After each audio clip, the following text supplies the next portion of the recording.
Olá, seja muito bem-vindo a mais um Encontro com a Palavra. Estamos encerrando o estudo do capítulo 17 do Evangelho de João, fazendo um resumo de cada uma das três partes desta oração magnífica, a oração do Senhor, considerada o Santo dos Santos do Evangelho de João. Estamos fazendo um resumo de cada parte desta oração, buscando resposta para as perguntas: quem é Jesus? O que é fé e o que é vida? Em cada capítulo deste Evangelho encontramos respostas maravilhosas para essas perguntas que enriquecem nossas vidas. Estas respostas estão contidas nas ilustrações que montam o relato da vida de Jesus feito por João. De várias maneiras, João não apenas contou, como mostrou e ilustrou para nós quem Jesus é. E, além de fazer este relato sobre Jesus, diz que devemos crer nele. João mostra e ilustra o que é fé e o que ele quer dizer por crer. E como João deseja que tenhamos a vida eterna, aliás, todo o livro é dedicado a falar sobre a vida eterna, ele mostra em cada capítulo que é possível termos a vida eterna crendo em Jesus Cristo. Agora, vamos resumir a segunda parte da oração do Senhor. Na primeira parte da oração, que corresponde aos 5 primeiros versículos do capítulo 17, o Senhor ora por ele mesmo, pela sua própria vida, obra e ministério. Mas, a partir do versículo 6, ele começa a orar pelos 11 apóstolos que foram enviados ao mundo por Jesus, aqueles que o Pai lhe havia dado. Durante este último estudo e resumo da segunda parte desta oração, procure identificar as respostas para estas perguntas: quem é Jesus, o que é fé e o que é vida? Ouça este trecho da oração do Senhor, diz assim: Eu revelei teu nome àqueles que do mundo me deste. Eles eram teus, tu os deste para mim, e eles têm obedecido a tua palavra. Agora eles sabem que tudo que me deste vem de ti, pois eu lhes transmiti as palavras que me deste, e eles as aceitaram. Eles reconheceram de fato que vim de ti e creram que me enviaste. Eu rogo por eles. Não estou rogando pelo mundo, mas por aqueles que me deste, pois são teus. Tudo que tenho é teu, e tudo que tens é meu, e eu tenho sido glorificado por meio deles. Não ficarei mais no mundo, mas eles ainda estão no mundo, e eu vou para ti. Pai Santo, protege-os em teu nome, o nome que me deste, para que sejam um, assim como somos um. Enquanto estava com eles, eu os protegi e os guardei no nome que me deste. Nenhum deles se perdeu, a não ser aquele que estava destinado à perdição para que se cumprisse a Escritura. Agora vou para ti, mas digo essas coisas enquanto ainda estou no mundo, para que eles tenham a plenitude da minha alegria. Dê-lhes a tua palavra, e o mundo os odiou, pois eles não são do mundo, como eu não sou. Não rogo que os tires do mundo, mas que os protejas do maligno. Eles não são do mundo, como eu também não sou. Santifica-os na verdade, a tua palavra é a verdade. Assim como me enviaste ao mundo, eu os enviei ao mundo. Esta é a parte mais longa da oração, na qual Jesus ora pelos 11 apóstolos, aqueles com quem Jesus tinha se reunido para a última ceia, o último retiro espiritual que Jesus promoveu. Aqueles homens tinham passado 3 anos com Jesus, depois de terem sido recrutados por ele, conforme vimos no início deste evangelho. Desta parte da oração vamos extrair a resposta para a pergunta: quem é Jesus? No versículo 6, Jesus é aquele que revelou o nome de Deus aos homens. Jesus revelou a essência de Deus, como Deus é. Será que é possível conhecer a Deus? Fizemos essa pergunta no último programa. É claro que sim. E como é a experiência de conhecer a Deus? Durante 3 anos, Jesus revelou isto àqueles homens. E ao orar por eles, Jesus declara que ele foi aquele que revelou a essência da natureza e da semelhança de Deus para alguns homens. Pois eu lhes transmiti as palavras que me deste. No versículo 8, Jesus revela que ele é aquele que tem a palavra de Deus, a palavra que o Pai lhe deu, e que ele passou para aqueles que foram discipulados e ensinados por ele.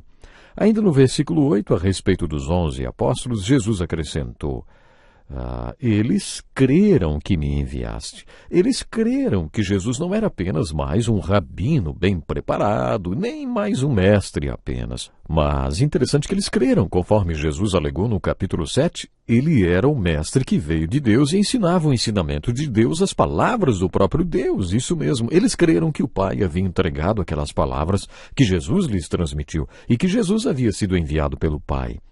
Eles perceberam que o Deus Pai era a fonte de tudo que Jesus fazia na presença deles, para eles e por eles, e até mesmo através deles. No versículo 10, Jesus diz: tudo o que tenho é teu, e tudo o que tens é meu, e eu tenho sido glorificado por meio deles. Esta é uma declaração da deidade de Jesus. Ele está falando com o Pai sobre estes homens e diz: tudo que tenho é teu. Quer dizer, aqueles homens não pertenciam a Jesus, mas a Deus. Como pastor, tento sempre me lembrar disto. Não podemos nos achar donos de ninguém.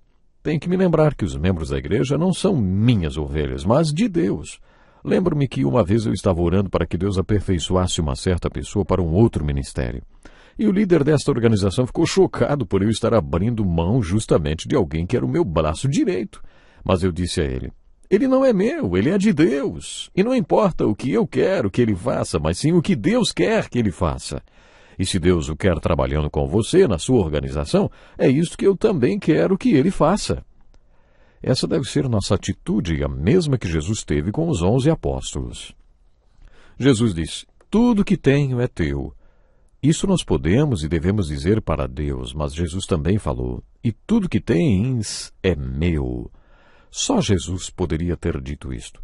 Martim Lutero fez um comentário sobre este versículo dizendo que essas palavras de Jesus mostram sua deidade, porque, como ele podia dizer que tudo que o Pai tinha era dele, isso revela quem Jesus é. Você não acha? Depois, no versículo 11, Jesus diz: não ficarei mais no mundo, e eu vou para ti.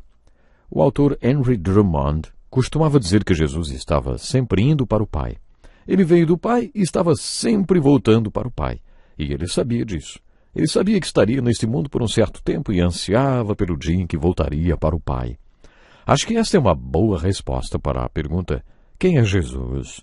Ele é aquele que viveu neste mundo por um certo tempo e que depois voltou para o Pai.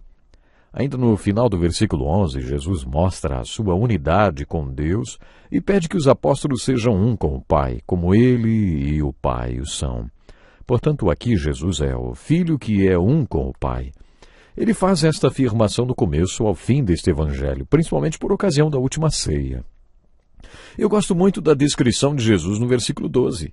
Ele é o pastor que nunca perdeu nenhuma ovelha. Enquanto estava com eles, eu os protegi e os guardei no nome que me deste. Nenhum deles se perdeu. Como pastor, eu posso dizer, por experiência própria, que às vezes perdemos umas ovelhas, não é? Às vezes vemos pessoas que se perdem, os perderam. São nossos filhos pródigos e nos dói ver alguém do nosso rebanho se perder no mundo, voltar para o inimigo. E aqui, é claro, Jesus é o perfeito pastor. Podemos dizer de Jesus que ele foi um pastor perfeito. E como resultado disto, nenhum deles se perdeu, com exceção do filho da perdição, para que as Escrituras fossem cumpridas. Judas não se perdeu porque as Escrituras disseram que ele se perderia. Ele se perdeu porque escolheu se perder. Ele não se perdeu porque foi profetizado. Não podemos culpar Deus pelo que aconteceu a Judas. Devemos culpar o próprio Judas. Ele escolheu se perder. Mas isso foi profetizado que aconteceria. E Jesus chegou a citar que, com exceção dele, nenhum se perdeu. Pense bem, Jesus é o pastor que nunca perdeu nenhuma ovelha. Depois, no versículo 14, Jesus diz: eles não são do mundo como eu também não sou. Não é interessante pensar que este mundo não é o nosso lar? Estamos aqui apenas de passagem. Nosso tesouro está depositado em algum lugar além deste céu. Precisamos nos lembrar que este mundo não é amigo de Deus. Jesus sempre soube que o sistema deste mundo, sua filosofia e valores eram hostis ao seu Pai, e por isso disse: não sou deste mundo. No versículo 18, Jesus é aquele que está enviando seus apóstolos para o mundo. Jesus diz: assim como me enviaste ao mundo, eu os enviei ao mundo. O Senhor Jesus é o Senhor da seara, que envia os seus trabalhadores. Nunca se esqueça que Ele está no comando de tudo. Foi Ele, como já vimos, quem enviou o Espírito Santo no dia de Pentecoste. E nesta ocasião, Pedro falou o seguinte sobre Jesus: exaltado à direita de Deus, Ele recebeu do Pai o Espírito Santo prometido e derramou o que vocês agora veem e ouvem. Foi Jesus quem enviou o conselheiro, e é Ele quem envia os trabalhadores para os campos, assim como enviou os apóstolos para pregar por todo o mundo. Eu gosto muito da descrição do Senhor encontrada no versículo 19.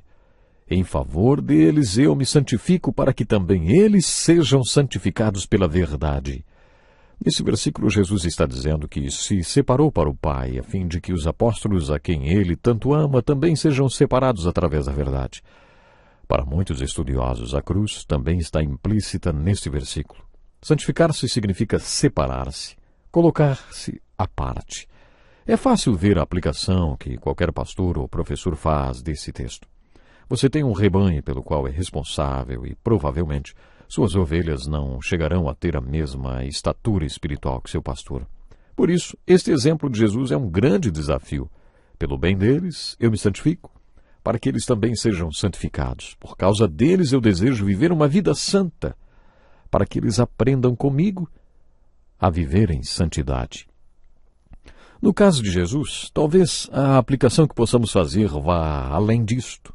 Para Jesus, colocar-se à parte ou se separar do mundo para a vontade de Deus significava a cruz, ou significa a cruz. Assim, aqueles homens seriam finalmente santificados.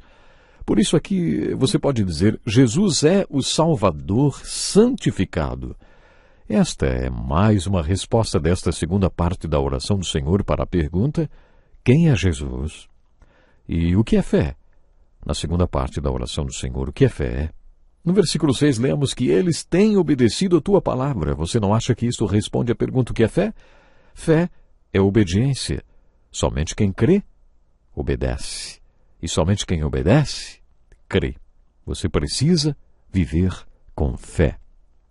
Bom, o nosso tempo hoje já está terminando, mas ainda temos algumas respostas para nossas perguntas, para encontrar na oração do Senhor, e por isso eu convido você a programar-se e estar conosco para o próximo programa. Eu tenho certeza que vamos continuar aprendendo preciosidades aqui mesmo na oração do Senhor. Vamos compreender cada vez mais como Jesus teve prazer em fazer a vontade do Pai. Isso sendo um verdadeiro exemplo para nós, que precisamos também ter desejo de fazer a vontade do Pai em cada minuto de nossa vida. Deus lhe abençoe. Até o próximo programa. Este é um estudo escrito pelo Dr. Dick Woodward, na voz do pastor Edson Bruno. Até o nosso próximo encontro com a palavra.